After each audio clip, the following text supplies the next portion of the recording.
Last night, he laid there for hours with his eyes wide open, just laying there. What do you do? First of all, I'm in a panic because why are you laying there like this? What do you have to think about that hard? I don't know. Baby sleep, toddler sleep, kid sleep. I don't understand. I don't even understand my sleep, if I'm being honest. Welcome to Seriously Selfish. I'm your host, Amanda Talajan.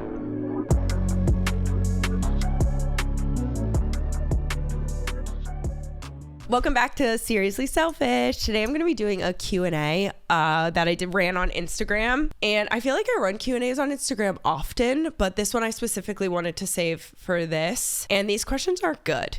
I think Q&As are a representation of the way that people see your content, because the questions that I got asked are all such a wide range of things and actually really funny. The first one that made me laugh. Also, sometimes when people ask me questions, I don't understand slang and I have to Google it. So this one said FMK, pancakes, waffles, French toast. And I'm like, FMK?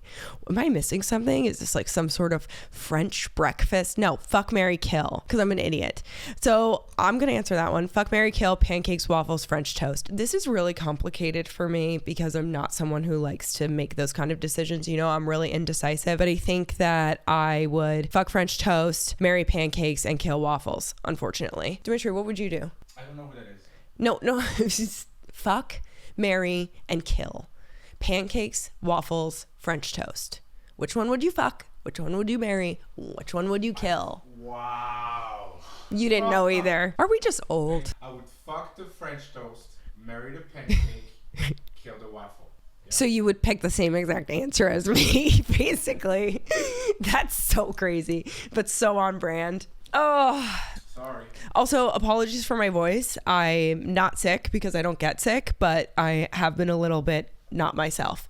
And I'm also sitting here in my self-tanner. So if my neck looks a little patchy, I'm not nervous. I'm just trying to multitask. I'm marinating and I'm talking to you. How does one actually get your child back to sleep in the middle of the night? I don't know. I mean, I whenever I'm asked questions about sleep, I'm always like, I have no idea. First of all, I have one kid who, you know, sometimes things work, sometimes they don't. I just think it's a luck of the draw. Like, there's some nights he goes back to sleep and there's some nights he doesn't. Last night, he laid there for hours with his eyes wide open, just laying there.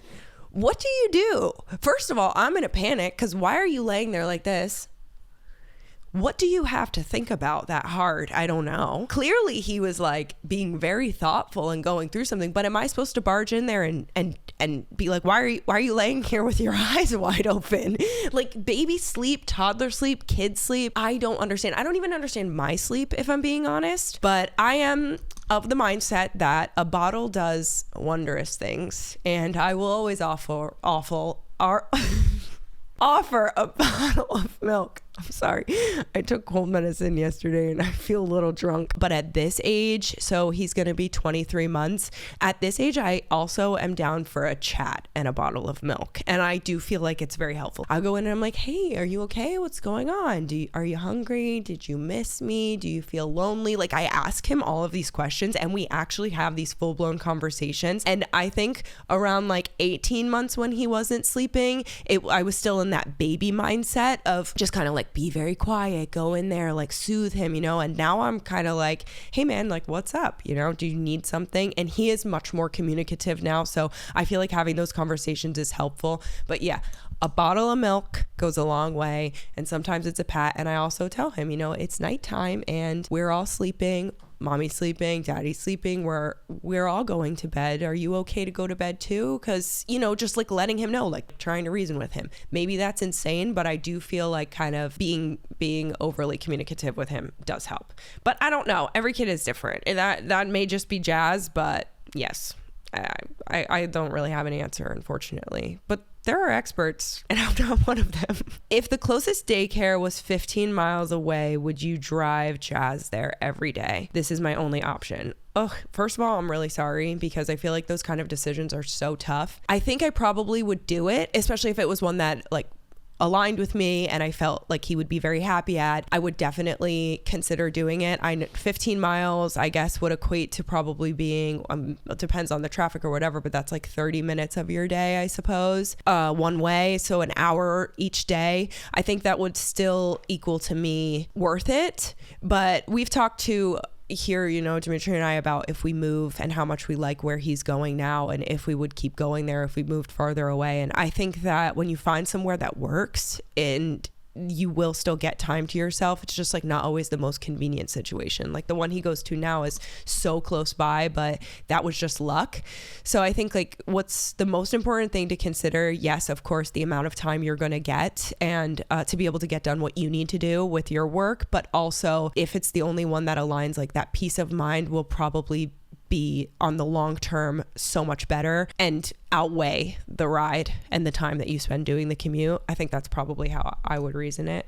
Daycare is so tough though. Like making those decisions is so complicated. Are there any hobbies that you're getting back into now that Jazz is a little bit older? Yes, actually, I love this question because I used to be extremely spiritually connected. Like I was really on a spiritual journey before I became a mom, and I was very committed to my practices of just like grounding. I've never been a meditator, but I journaled so much. I was always very focused on kind of like listening to my body and like being connected to something outside of myself. And I feel like when I was pregnant, I did that, even though I was finding it very hard to stay connected to my body because I didn't feel like I was in charge.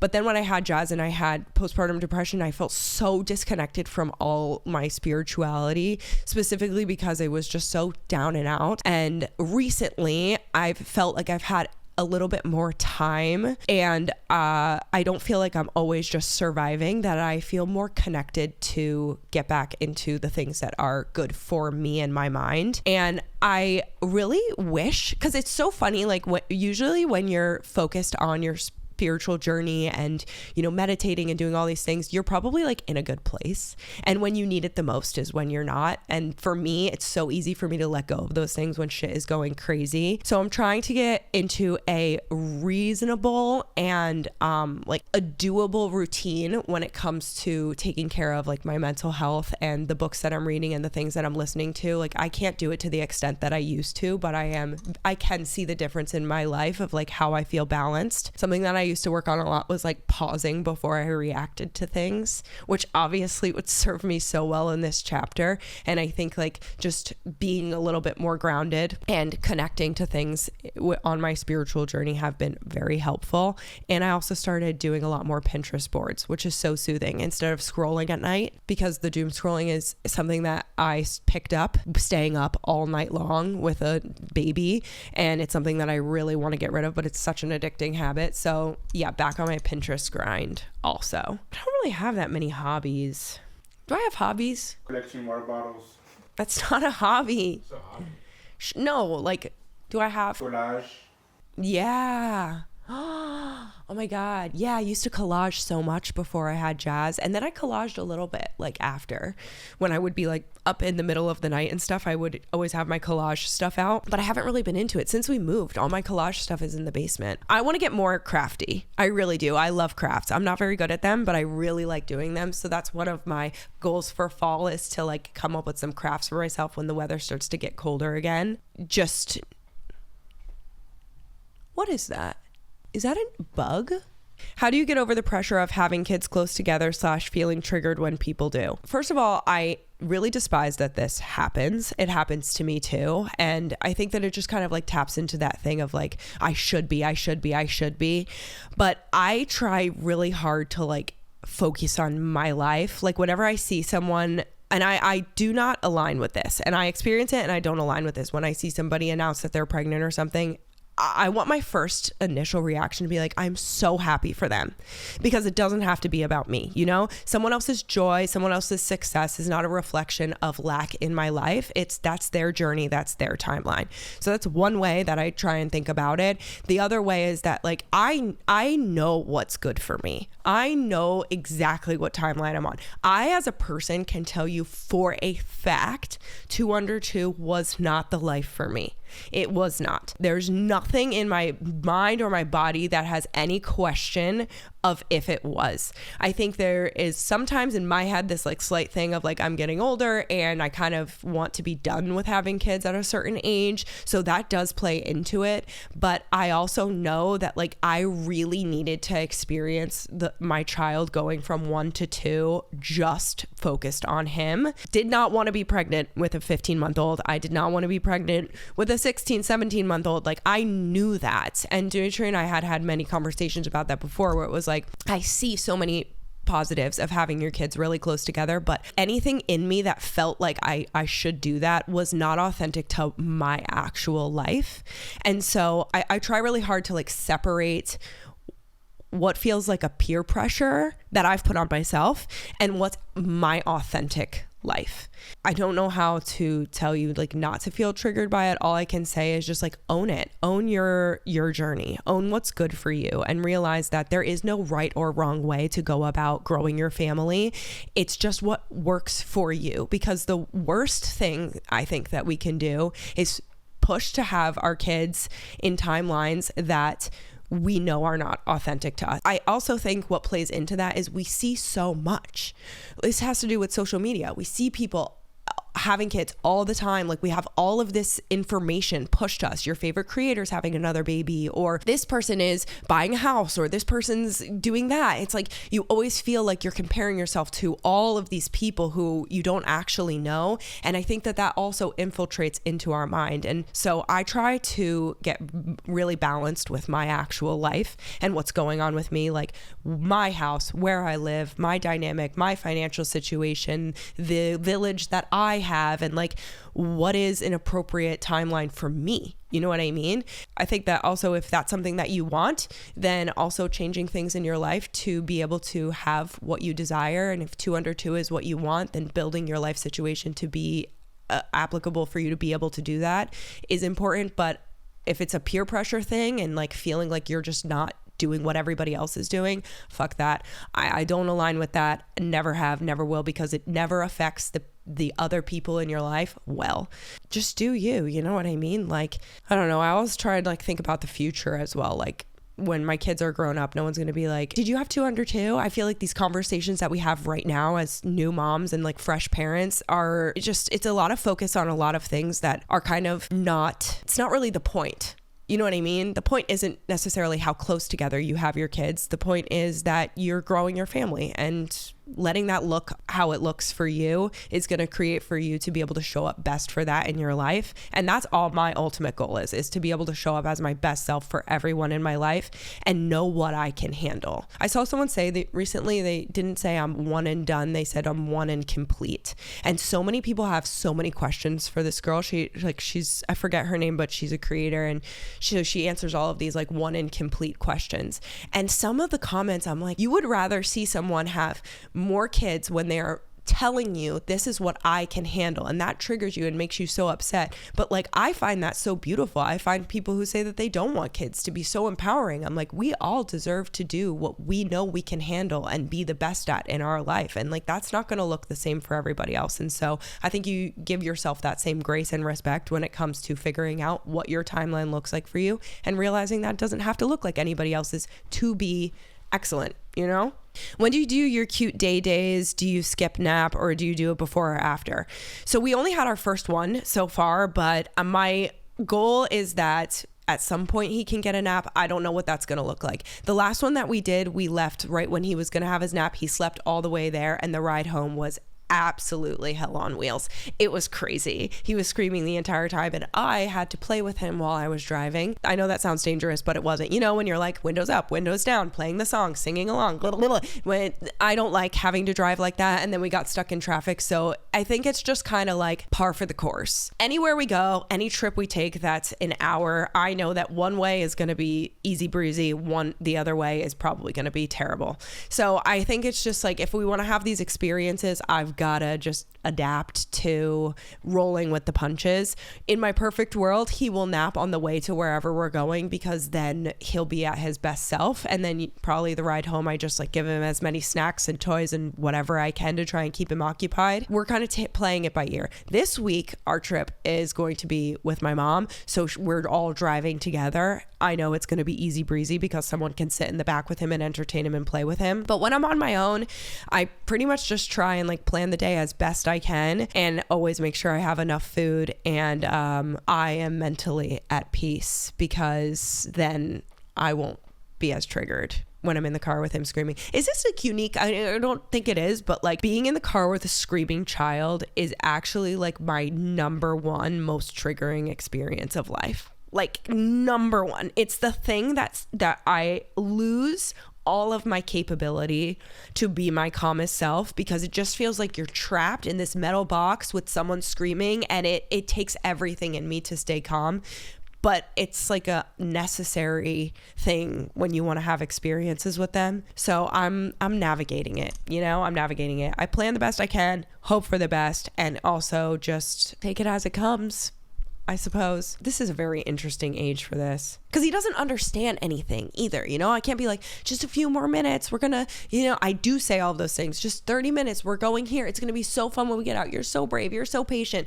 But at the same time, he's like, I want to get out now. Duna Trike honest review. I love the Duna Trike. I really enjoyed it, specifically when we first got it, which was when he turned 1. He very much enjoyed it, and I very much enjoyed it too. I thought it was a great alternative to the stroller. At this exact point in time, I'm finding it to be a little bit of a touch and go experience, because he's not at the age where you would put the pedals into the wheel yet, so he's wheeling, but he also doesn't want to just have his feet be stationary, so he takes his feet out.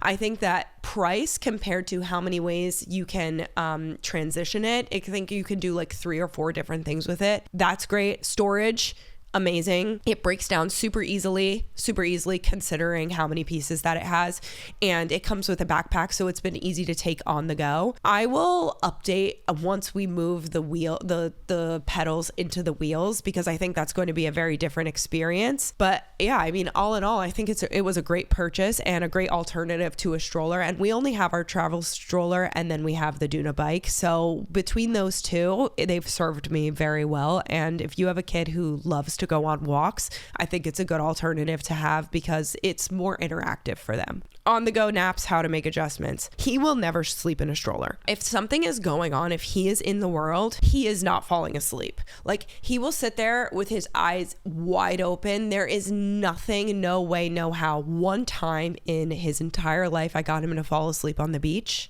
and this was when he was 1, and I really, really put my back into it. But that was the only time that he's ever fallen asleep like in public. So I try, whenever we're on the go, to make sure that a car time will line up with a time where I think he will be tired for the day. And then I like, we're at the point where if he at least sleeps for 20 to 30 minutes, then he will be good to go for the rest of the day. So like, that's cool about Jazz, that he doesn't need a lot of sleep. I'm not saying he's like not cranky, but he can like ride the wave. So I try to at least have between 11 and 2 a time where we will be in the car for 20 to 30 minutes, so that he can just have like a little bit of a nap. Other than that, potential spam. Wow. One of my scammers. Other than that's pretty much all I've got. And with summer here, I'm having to really lean into my cool mom vibes and be very open to what's going to happen, because I have big plans for us this summer. We've been on the move. Every single week we're on the move. And so that means that he is not always getting as much sleep as maybe he would need for that day, but he is enjoying what we're doing so much more. So I'm just trying to be open. Like, sometimes he's taking 2 naps right now, short naps, but 2 naps, and going to bed later. So I'm just kind of like trying not to put him in situations where he's going to fail, but also staying open to not being such a stickler for the schedule as I am, because that's really something that I have an issue with letting go of. But yeah, I have a toddler now, and I have to be cool, and I have to let it all like rock and roll and set him up for success. Toddler tantrums / aggression advice. All I can tell you is that Dr. Becky is like my favorite person on planet Earth. Like, whenever I listen to her podcast daily, I am obsessed with the way that she views things when it comes to toddlers, and also just a group of TikTok moms that I follow who have great parenting advice. But the way I go about it when we're having tantrums is pretty much the same. Like, first I regulate myself, because if I'm high, then he's gonna go higher. So I just try and like breathe, calm myself down, And then 2 things. 1, I try and give him a decision so that he can feel like he is in control of his life. Would you like to X or Y? And see if he can pick one of those, because maybe he's just feeling a little out of control and something's not his decision. And the other one is I let him have the tantrum. I don't care where I am. I do not feel embarrassed when he's screaming in public. Like, that's one thing that I don't feel, because I think that he has to learn, and like I also understand that he has no other way to get his emotions out. So I let him have the tantrum wherever we are, and I try and be a support to him while he's having it. So you've got this, you're brave, I'm here if you need me, can see that you're having big feelings right now, blah blah blah blah. And just be that supportive, calm person for him. Like sometimes I'll give him like little massage. Also, Sarah taught me doing like ice cubes on the back of the neck really does help, and that's something that we've implemented. So like ice on his wrists or on the back of his neck to just kind of like calm him down while talking him through it. Yeah, just being supportive to him. And I find that me supporting him and kind of giving him that physical touch and just letting him know that I'm there helps him to get through it. Sometimes it's 20 minutes, sometimes it's 45 minutes when he's really upset about something, but for the most part, then he just comes back. And I think that I don't view it as him being like he's doing it on purpose or he's being aggressive towards me or anything like that. I just view it as he gets filled with a lot of these emotions and he does not know exactly how to get it out of his body any other way. And sometimes he can't verbalize what's frustrating him. And so all I can do is just support him and be there for him. But taking care of myself and me staying calm is probably the best thing that I do in these situations, because if I'm not calm, then it's just all hell breaks loose and then he doesn't feel supported by me. So my number one piece of advice always is like, you take care of you first so then you can be the best to them, which is my whole MO when it comes to motherhood. Actually, if we are not taking care of ourselves, feeling our best, then we can't be the best for them. So I think always you first, then them. Calm yourself, take care of them, be there for them and support them just like we would want. You know, when I'm freaking out or like having a really hard day, all I want is someone to be there for me and let me know that they're there for me. And I think it really works, and reminding myself that he's not doing it on purpose, you know, even though sometimes it does feel like it's on purpose.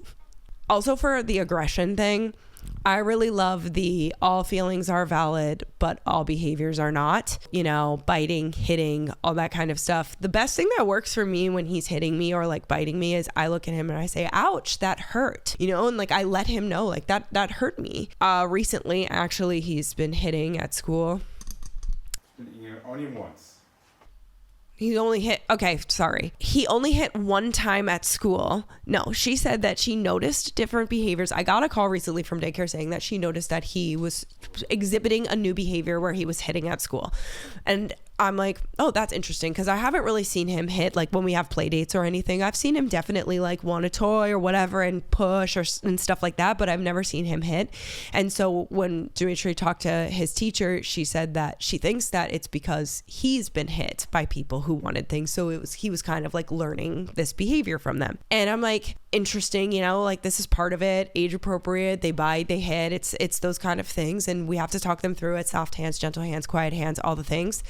But what I found so interesting is that after he had hit, he did say that he was sorry.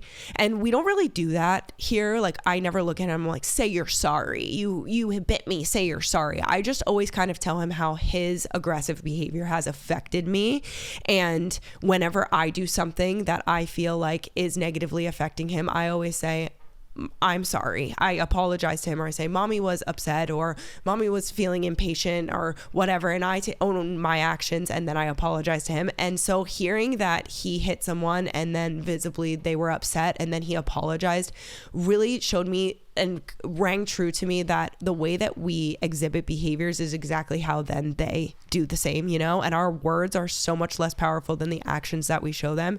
So I try and handle when he's aggressive in that way. Thoughts on having a second, how you handle tough moments, and how you find your mama voice. My thoughts on having a second are that I feel more ready than I ever have. Like I actually feel ready. Like I would, if I found out I was pregnant tomorrow, I'd be so happy. And I feel like I really got to the place that I genuinely wanted to get before I would think about having another baby. And I also love that I have told myself that even if that's something that I come to the conclusion I don't want, that's all good. Like I've been very open with it. I have not rushed myself, and I am really happy that I let myself experience these last 2 years without that thing of like my next. I wanted to get to a place. My focus was Jazz. My focus was me. My focus was my relationship, my life, and reintegrating myself into the world as this new person. And I really gave myself the freedom to do that. And I'm so happy that I did. Now I can honestly say like, yeah, I think it's great. I think it would be amazing. That's it though. Just saying. Because I get this question all the time. Do you want a second? Do you want a second? Do you want a second? I do not want a third. Watch me have twins. But yeah, I think like all this whole year, like adapting to this new way of living and all that kind of stuff, I'm like, those are my thoughts. Now I have my thoughts. Before this, I didn't know. But it's been like the last 4 months where I'm like, okay, yeah, cool. Like, that sounds good. I thought that's something I wanted, but I wasn't sure. And I think that if I can advise anyone, give yourself the freedom, like to find yourself again and feel so rooted in who you are in your new chapter before you take on more. Okay. And that comes with the other part of this question, which is like finding your inner voice, like finding your mama voice. And like to be able to find that, I truly believe you have to give yourself time. How do you argue with Dimitri since you have a kid? Oh my God. You know what's so crazy? Like since having Jazz, it's like it's something I didn't know was going to happen when I had a kid is like how hard it would be to have a beginning to end conversation with your partner. Oh my God. Like, you know how sometimes when you like let an argument linger or like something that's kind of like in between you and your partner, you let it linger for a few days, how it kind of gets more and more intense than it really should be. I feel like that's something that happened since we became parents is that we couldn't just sit down and hash something out from start to finish without any interruptions, that sometimes things like linger a lot longer. And we've made promises that we never would yell in front of Jazz or anything like that. And we would try and like, well, we are respectful when we have conversations. When we have disagreements, we really have these conversations. We don't insult each other, even before kids. Like we've never insulted each other. We're very respectful, very much like trying to let each other have their point of view. But we're both loud, very enthusiastic people. So sometimes it can be like a lot of cutting each other off and not the most productive way of communicating. But I feel like we've had to become much better. Are you laughing? You're laughing because I cut you off. I have so much to say about this. Say, come on, jump in. Come over here. Oh my gosh, Dimitri had to jump in because I need to. I do not cut off. Amanda cut offs. I do. I cut people off. I listen. It's actually so true. I listen. He does. Because Amanda talks. It's true. Yeah, that's and I have worked so much. How our communication has changed is I have worked so much on not interrupting him because Dimitri can be extremely long-winded. But she just did. Just right now, if you pay attention, she just cut me off. I did. Okay, cool. No, but you know what I do sometimes when we're talking? This is something I learned in therapy and I have totally implemented in our relationship. When Dimitri's talking and he pauses, because that's part of the way he talks, I don't know if it's because he's French or whatever, I go like this. When he pauses, I go 1, 2, 3, 4, 5, 6, and I count to 7. And usually by 7, if he hasn't said anything, he doesn't have anything else to say, or usually then you start talking again. Because French people think Americans need more time to digest the information we just gave them. That's not true. No, but in all seriousness, the way that we argue and the way we communicate is like we have had to learn to look at each other and be like, I don't think that we can talk about this right now. Let's table this for when he goes to bed, or we have a minute to ourselves. And so I think we've had to just learn what is the most important thing, learn to prioritize our conversations, also know what's actually worth getting upset about and what's not. No? Yeah, I agree. I think we're just on a mend of that. Mm-hmm. It's been a long process of understanding how to argue, really. Like, you know. Productively. Productively, but also when, how, and understanding that we're on the same team. It's taken some time for that because we all felt so lonely in the challenges that we faced, you know, so... Yeah. 3, 4, 5. Yeah. But yeah, I just feel like since becoming parents, we've had to become a lot more thoughtful with the way that we use our time together and the way that we communicate with each other, because there's not as much time to just, I don't know, do what we used to do, which is have these long conversations about everything all the time. So we've needed to be able to advocate for ourselves, clearly respect each other, and also know that we have these like catch up sometimes, like unknowingly, but once a week pretty much, or twice a week, Dimitri and I will catch up and be like, what's your roles for the week? What's my roles for the week? Like, what does this week look like? Are you capable of this? And we have our roles and things that we're responsible for. But what has really helped us is that we're honest with each other of like, well, I can't take on these things. Can you pick up these things? What things do we have to just like not do this week? And trying to recalibrate every week, because our jobs are kind of on the go and not always on a strict schedule. We're just very honest and open about what we can do within our own roles, and also picking up each other's slack and like having each other's back, and knowing that we both have the same goal in mind, but we also sometimes get frustrated in our roles and sometimes we need breaks or whatever, and being very honest about that. It's stopped us having disagreements as much when we are honest about our feelings and our roles. And I think that also not having any type of like bringing things up that we're upset about in front of Jazz has also been very, very helpful. That's not to say we don't like have conversations in front of him about things that may be on our mind or going on, but we wait until we can sit down, just the two of us, and have a really good conversation about whatever is happening. And that's what's really changed, is that we've learned like we can't just talk about whatever we want whenever we want, because it's not productive. You know, the way I describe motherhood in 2 words: everything more. Higher emotions, bigger love, bigger feelings, bigger sadness, bigger excitement, like all of that more. And I think with all of that comes communicating with your partner changes, and the way that you have disagreements and arguments and things that maybe trigger you or give you anxiety within your relationship will alter. And so you just have to relearn that communication. And that 2-year mark, man, it like really hits for me.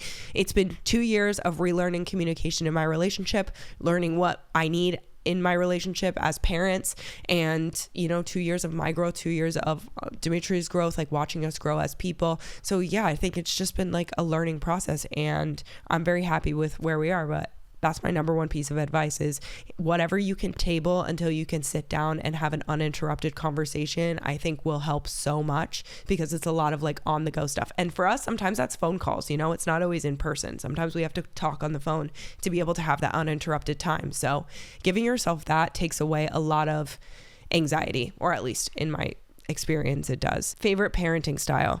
I think like gentle parenting. I would consider myself to be a gentle parent, but there's so much misinformation about gentle parenting. So I've spent a lot of time like trying to read and understand it. I don't feel qualified enough to speak on it, but I am trying very much to work on how I'm communicating with Jazz right now. A lot of it leans gentle parent, and also being able to validate his emotions and who he is, I think also leans very gentle. Yeah, I don't know enough to speak on it, but whenever I have a question and I look it up, or I'm reading different things about parenting styles, whatever I align with is gentle parenting. So I would consider that to be my parenting style if I have to pick one. Oh yeah, this is the last one I'll answer. Thoughts on potty training. Here's what I think about potty training. I'm not doing anything until he tells me he's ready. And I've seen so many schools of thought, you do what you want to do, okay? All I know is right now, he's very potty curious. He goes into the bathroom,